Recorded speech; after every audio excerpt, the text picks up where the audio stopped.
Εδώ είμαστε. Λοιπόν, πολύ μεγάλη παρέα. Μεγάλη παρέα, ναι. Έτσι. Και είναι αυτό που λένε αντροπαρέα. Το πάρτε χθες. Ναι, σήμερα. Επομένως τώρα θα είσαι ευγενική και προσεκτική σε αυτά που λες. Είμαστε. Να με προσέχετε. Έτσι ακριβώς. Λοιπόν. Ας πάμε να καλωσορίσουμε τους καλεσμένους μας.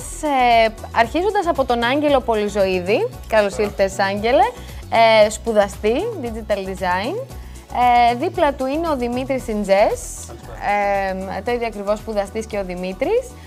Ο Κλέονας Τανταρίδης. Γεια σου, Κλέονα. Καλώς ήρθες. Και δίπλα τους είναι ο καθηγητής τους, ο κύριος Πέτρος Πετρίδης. Καλώς ήρθατε. Ουσιαστικά μιλάμε για το μάθημα Motion Graphics, το οποίο παρακολουθούν τα παιδιά και στο πλαίσιο αυτού κάναν ό,τι λέει και το τιτλάκι μας από κάτω. Από το Made in Θεσσαλονίκη πήγαμε στο Made for TV 100. Πείτε μας δύο λόγια για τη δουλειά που κάναν τα παιδιά στο πλαίσιο της εργασίας του μαθήματος αυτού. Λοιπόν, η εργασία αυτή ήταν η εργασία του πρώτου εξαμήνου. Τα παιδιά δεν είχαν προηγουμένως επαφή με κινούμενα γραφικά με κίνηση. Είχαν κάνει μαθήματα καθαρά γραφιστική. Και στα πλαίσια αυτού του motion graphics δίνουμε την διάσταση του χρόνου στη γραφιστική. Δηλαδή δίνουμε κίνηση και προσπαθούμε να περάσουμε μηνύματα προς το κοινό πάνω στο θέμα αυτό. Μάλιστα. Κάναμε μια εισαγωγή. Εγώ βάζω προτείνω αυτά που είπε θεωρητικά να πάμε να τα δούμε λίγο στην πράξη και να μας σχολιάσει ο κάθε σπουδαστής αυτό το οποίο έκανε. Ετοίμασταν λοιπόν κάποια σποτάκια για την TV 100 και είμαστε πολύ χαρούμενοι γι' αυτό. Φρέσκια δουλειά από νέους ανθρώπους. Να πάμε να δούμε να ξεκινήσουμε από τον Άγγελο, να δούμε το σποτάκι που ετοίμασες για τη δημοτική τηλεόραση. Για πάμε.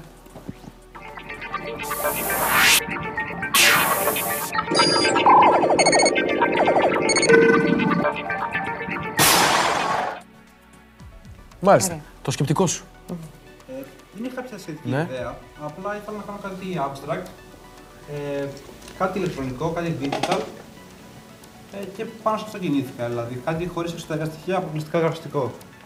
Μας έκανες λίγο διαστημικό κανάλι. Λίγο ψηφιακό, να το πω έτσι πιο απλά. Καλό είναι αυτό, νέα εποχή. Ναι, στην νέα εποχή είμαστε. Γι' αυτό νέα παιδιά, νέα μυαλά, έτσι είναι. Δεν είναι τέτοιο. Έτσι είναι. Λοιπόν, στην πράξη τώρα πόση δουλειά χρειάζεται ένα τέτοιο σποτάκι? Βλέπουμε ότι πρόκειται για ένα σποτάκι 10 δευτερολέπτων, αλλά. Πήρε αρκετές εβδομάδες για να το κάνουμε αυτό. Τώρα σε κάθε μάθημα αλλάζαμε και ορισμένα πράγματα έτσι ώστε να γίνει καλύτερο.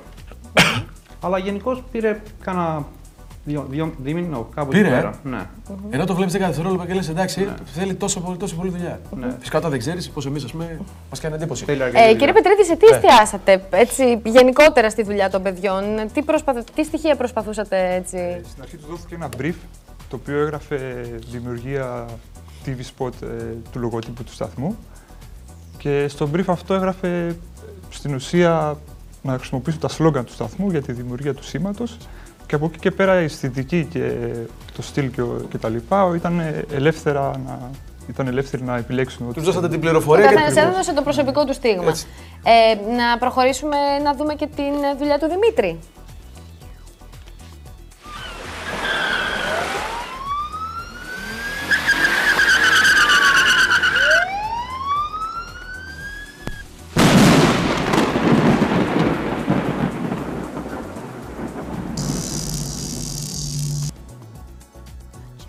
Έχει μια φράση. Έτσι, μου κάνει λίγο Δημοτσολάιν αυτό, το κυνηγητό της είδησης. Η ιδέα στηρίχθηκε πιο πολύ σε συζητήσεις μες στην τάξη και σκεφτήκαμε ο συνδυασμός 100, συνήθως όταν λες 100, πάρε το 100, έχει να κάνει με αστυνομία, με κυνηγητό, με δράση. Και επειδή μου αρέσει γενικά λίγο να βάλω αστεία κωμικά στοιχεία στις δουλειές, επιλέξαμε να κάνουμε κάτι τέτοιο, να δείξουμε μια κίνηση, ένα κυνηγητό του TV από ένα box το οποίο είναι στο 100, μέσα στην πόλη, με κάποια εφέ. Και έδωσες και το στίγμα της πόλης, βλέπουμε το Λευκό Πύργο, βλέπουμε το λιμάνι. Αυτό ήταν και το concept, να φαίνεται ο Λευκός Πύργος στην αρχή, να φαίνεται στο τέλος το βράδυ το λιμάνι. Και έχεις το λογότυπο, το σλόγγαν μάλλον όλα είναι εδώ, έτσι. Ήταν από τα 3 προεπιλεγόμενα που μας είχαν δοθεί. Μάλιστα. Πάμε στο επόμενο.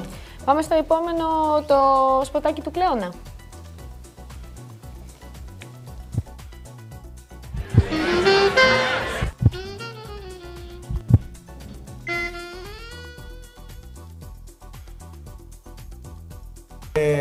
αν πιάνουμε τον παλμό της πόλης είναι μεγάλη μας χαρά.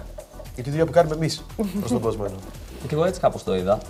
Είδα ότι αφού είναι το μοναδικό κανάλι του Δήμου, ασχολείται αποκλειστικά με την πόλη και χρησιμοποίησα σαν σλόγγαν το παλμός της πόλης. Και ήθελα να το δείξω αυτό με τα γραφικά, μιμούμενα το χτύπο της καρδιάς και τη χαλαρή μουσική, ας πούμε, που είναι λίγο μέσα στην κουλτούρα, ας πούμε, της Θεσσαλονίκης. Μάλιστα, είναι μια χαλαρή διάθεση την οποία δεν μπορούμε να τη νιώσουμε εμείς οι εργαζόμενοι στη TV100 λόγω των πολλών ώρων εργασίας, όχι για κάποιο άλλο λόγο. Έτσι. Πάντως βλέπουμε ότι και οι τρεις, δεν ξέρω, είχατε συζητήσει μεταξύ σας, είχατε δώσει κατευθύνσεις στα παιδιά για το πώς θα το κάνουν ή από μόνοι τους βρήκαν τρεις διαφορετικές κατευθύνσεις? Γιατί έχουν τρία διαφορετικά θέματα, έτσι. Αρχικά επιλέξανε το σενάριο τους μόνοι τους, δημιουργήθηκαν κάποια storyboards και πάνω σε αυτά συζητήσαμε και φτιάξαμε στην ουσία την ιδέα. Την ολοκληρώσαμε, ας το πούμε έτσι. Βλέπουμε όμως πόσο ενδιαφέρον είναι το να ξεκινάνε από την ίδια αφετηρία, ουσιαστικά από το ίδιο αντικείμενο εργασίας και πόσο διαφορετικές μπορεί να είναι οι δουλειές που παράγουν, έτσι δεν είναι? Έτσι είναι. Αυτό είναι το ενδιαφέρον για τις υπόθεσεις. Δηλαδή, έχεις ένα αντικείμενο και όπως λέμε, εμείς έχουμε μια είδηση, 10 δημοσιογράφοι θα την πούμε με διαφορετικό τρόπο. Έτσι, την ίδια είδηση. Το περιεχόμενο να είναι το ίδιο. Ναι, ακριβώς. Το καλό είναι ότι δεν είχαμε καθόλου περιορισμό στο θέμα πώς θα κινηθούμε. Δεν είχαμε δηλαδή ότι πρέπει να είναι στην πόλη μέσα ή στο λιμάνι ή στο βουνό. Ήτανε. Πάντως έχετε το πεδίο να παίξετε με το επάγγελμά σας αύριο μεθαύριο, έτσι. Να παίξετε όπου θέλετε. Είναι ανοιχτό το φάσμα, έτσι. Να κάνετε ό,τι θέλετε. Δηλαδή, είδαμε την πόλη, είδαμε το διάστημα, είδαμε κάτι άλλο, πιο άειλο ίσως. Έτσι, μπορείς να κάνεις πραγματικά του σοκατεύει με την καλή έννοια το λέω. Ναι, βασικά η εφαρμογή του motion graphics στην Ελλάδα είναι κυρίως στο ίντερνετ και ειδικά στη Θεσσαλονίκη όπου δεν υπάρχει ζήτηση για τηλεοπτικές παραγωγές. Έτσι. Οπότε έχει πολλή εφαρμογή στο ίντερνετ και στο μέλλον όπου τα κινούμενα γραφικά μπαίνουν όλο και περισσότερο στις ιστοσελίδες. Τώρα, αν κάποιος θελήσει να ασχοληθεί τηλεοπτικά, θα πρέπει να κατέβει στην πρωτεύουσα για να ασχοληθεί. Αυτό είναι το κακό. Τι είναι αυτό που σας βοήθησε, παιδιά, περισσότερο για να επιλέξετε το συγκεκριμένο τομέα? Γιατί βέβαια έχουμε και επιτυχίες, όπως είπαμε και πριν, μιλούσαμε για το Made in Θεσσαλονίκη. Είναι μια πρώτη συνάντηση, μια πρώτη δράση που γίνεται στον τομέα του design. Άγγελ, να ξεκινήσουμε από σένα. Πώς και επέλεξες το συγκεκριμένο πεδίο? Τι ήταν αυτό που σου έκανε να ασχοληθείς με αυτό? Από μικρός μου άρεσε να ασχολούμαι με βίντεο και διάφορα οπτικά εφέ. Και στην αρχή το είχα πάρει. Δεν το είχα ψάξει πάρα πολύ, βέβαια, και έκανα μόνος μου. Και μετά αποφάσισα να ασχοληθώ πιο και επαγγελματικά με αυτό το πράγμα. Δημήτρη, η τεχνολογία δίνει τη δυνατότητα για να κάνετε πολλά και ιδιαίτερα πράγματα στον τομέα αυτό?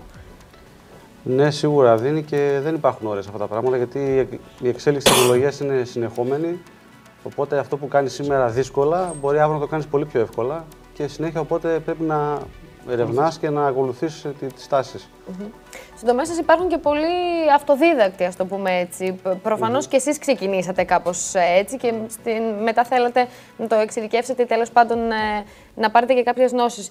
Κλέωνα, εσύ γιατί επέλεξες αυτό? Ξεκίνησες καταρχάς μόνος σου προφανώς πριν πας στη συγκεκριμένη σχολή, έτσι δεν είναι, να ασχολείσαι? Υπήρχαν κάποια ερεθίσματα για κάποια σχολεία και ο αρχικός μου στόχος ήταν να πάω για γραφιστική, για απλό graphic design. Αλλά όσο βλέπουμε, ας πούμε, ότι εξελίσσεται και η τεχνολογία, εξελίσσεται και το design παράλληλα. Και είναι ένας χώρος με πάρα πολύ μεγάλο μέλλον και όπως είπα, όσο εξελίσσεται η τεχνολογία, αλλάζουν τα πάντα. Πες μου κάτι, η μπλούζα σου είναι ίδια με το τρέιλερ που έκανες? Ίδιο σχέδιο πρέπει να έχει. Δεν τη σχεδιάζεις? Θυμίζει. Θυμίζει. Ναι, επιρροή είναι. Το καθώς ακριβώς. Λοιπόν, πάντως είναι να κάνετε το χόμπι σας επάγγελμα και νομίζω ότι αυτό φέρνει και μεγαλύτερη ιδέα. Δεν κάνεις κάτι από ρουτίνα. Δεν ξέρω αν είναι σωστό. Βλέπετε τη TV100? Γιατί είστε νέοι άνθρωποι και είναι σημαντικό, επειδή ζούμε στην πόλη μας και αυτή τη στιγμή υπάρχει μια αμφίδρομη σχέση στήριξης σε αυτό που κάνετε εσείς, σε αυτό που κάνουμε εμείς κτλ. Ή αν το θέσω διαφορετικά, πρέπει ο κόσμος να βλέπει τη TV100? Τώρα μέσα στο σπίτι σου τι περιμένεις? Ρωτάω, μια ερώτηση, γιατί, μια παιδιά. Πραγματικά. Σκοπός είναι να έρθει η νεολαία σε εμάς. Λοιπόν, Άγγελε, ας απαντήσουν όλοι ένας-ένας. Εγώ προσωπικά δεν βλέπω πολύ τηλεόραση. Δεν ασχολούμαι πολύ με τηλεόραση. Ό,τι κάνω το κάνω στον υπολογιστή, αλλά δεν μπορώ να απαντήσω στην ερώτηση γιατί δεν ξέρω για το TV100 πάρα πολλά πράγματα. Δηλαδή δεν έχω παρακολουθήσει ποτέ. Οπότε δεν μπορώ να. Έδωσε όμως ένα στίγμα για το πώς θα ήθελε. Ή αν πρέπει να αρχίσετε να βλέπετε τη V100 με όλα αυτά τα οποία βλέπετε το τελευταίο χρονικό διάστημα. Το τελευταίο διάστημα δεν βλέπουμε τίποτα τη προκοπή στην τηλεόραση. Βλέπουμε συνέχεια για την κρίση και τίποτα άλλο.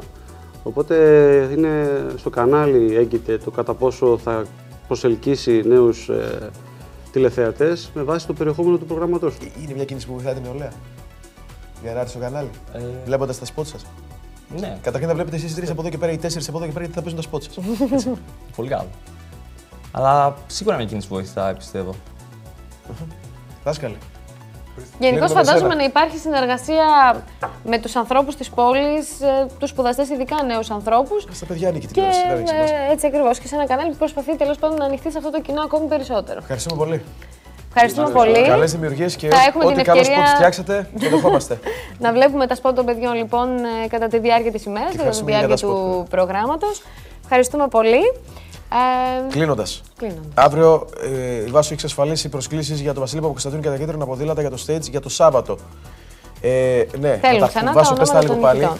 Λοιπόν, η κυρία Λίνα Τζίκα, η κυρία Νικολέτα Σοροπλίδου, ο κύριος Χατουτσίδης Δημήτρης και η κυρία Γαβρά Βεργούλα. Ωραία.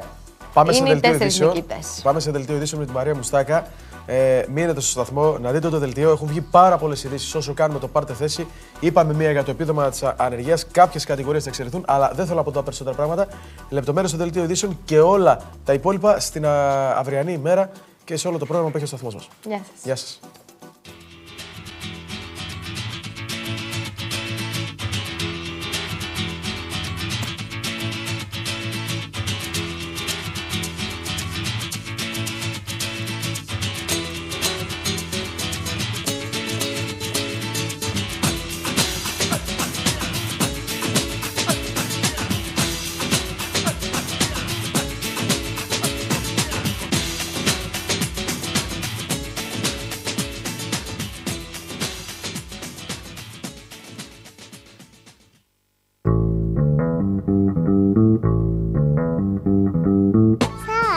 Όμορφη θέα. Χαριλάου, Καραμπουρνάκι. Άγιος Δημήτριος και Δημήτρια. Άνω Πόλη. Αριστοτέλους. Κρίνη, Η Ροτόντα κοντά στη Χαλκιδική. όλα.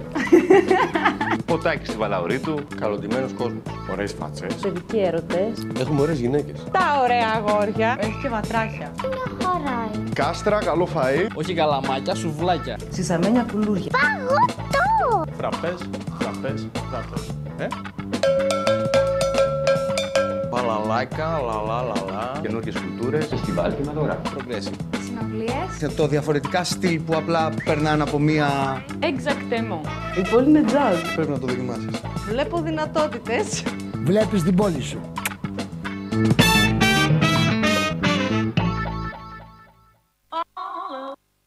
FM 100,6